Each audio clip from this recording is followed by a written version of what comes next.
Hi there. Today I'm going to make Dublin Coddle. Fair warning, I'm not a chef. I'm just a guy trying stuff out, and I'll probably mess some stuff up. But I'll show you what I did, and I'll put the recipes that I referenced in the video description.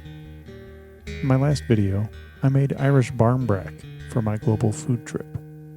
I'm still stopped, virtually, in Ireland, so this is another dish from there. This is Dublin Coddle.